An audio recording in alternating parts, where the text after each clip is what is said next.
नमस्कार, मैं डॉक्टर विक्रम मस्कर हूँ, एक घुटने और कंधे का विशेषज्ञ, नई दिल्ली, इंडिया से। और आपका स्वागत है एक और वीडियो में।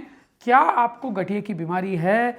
क्या आपको डर लग रहा है कि सर्दियों का मौसम शुरू होने वाला है? मैं क्या कर सकता हूँ या क्या कर सकती हूँ इस सर्दी के मौसम में ताकि मेरा दर्द कम से कम हो?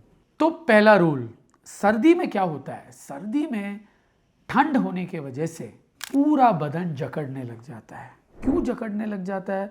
क्योंकि अंदर जो ल्यूब्रिकेशन होती है आपके घुटने में, वो थोड़ा गाढ़ा होने लग जाता है। उसके अलावा खून की नलियां दब जाती हैं।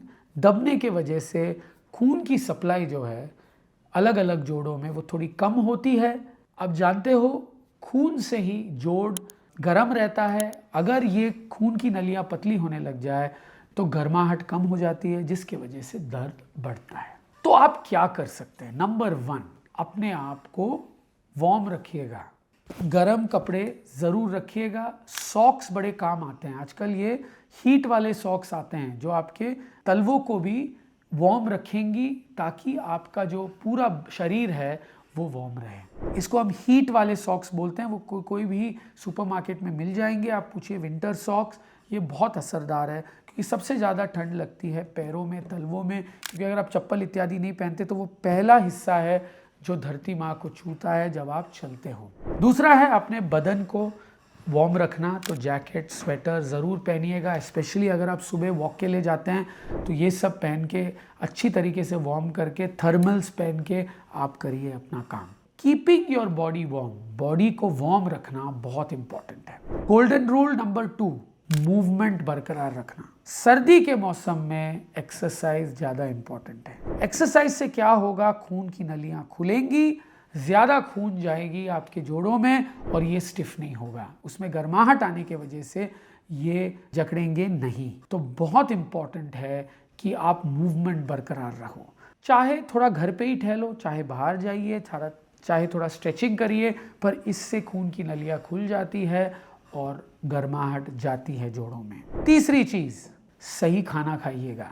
खाने के पदार्थ ऐसे होते हैं जिनमें एंटी इन्फ्लेमेटरी प्रॉपर्टीज होती हैं जो सूजन कम करती है, जैसे हल्दी, turmeric, garlic, omega 3 fatty acids. ये सब खाने से आपकी न्यूट्रिशन अच्छी होगी, बॉडी की गर्माहट भी थोड़ी बढ़ेगी और खून की नलियां खुलेंगी और जोड़ में ज़्यादा जान आएगा। तो खाने पे ज़रूर फोकस करिएगा।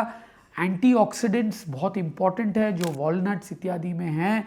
ये एंटीऑक्सीडेंट्स कार्टिलेज को ब्रेक डाउन करने से बचाती हैं। ऑल्सो एक हेल्दी लाइफस्टाइल मेंटेन करिएगा। ये है चौथा रूल।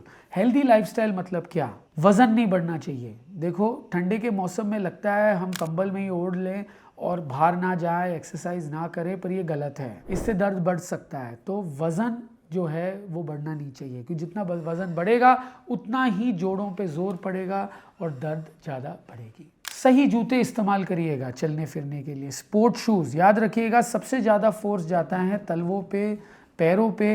अगर हम सही शूज़ नहीं पहनेंगे तो जोड़ों पे ज़्यादा प्रेशर आएगा। तो सही sport shoes, well fitting sport shoes पहनना इम्पॉर्टेंट है, स्पेशली चलने फिरने के लिए, एक्सरसाइज करने के लिए। अपनी टेंशन कम करो।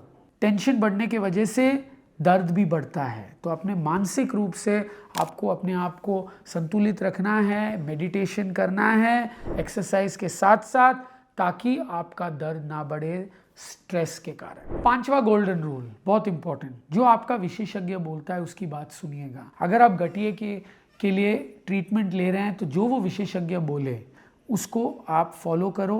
प्रश्न पूछेगा ज़रूर, ताकि आप में क्लैरिटी हो कि वो जो बोल रहा है आप उसको समझ पा रहे हो और ट्रीटमेंट लो। जैसे कोई फिजियोथेरेपी अगर वो बोलते हैं, कुछ कभी कभी इंजेक्शन की ज़रूरत पड़ती है, वो चीज़ें फॉलो करना बहुत ही इंपॉर्टेंट है।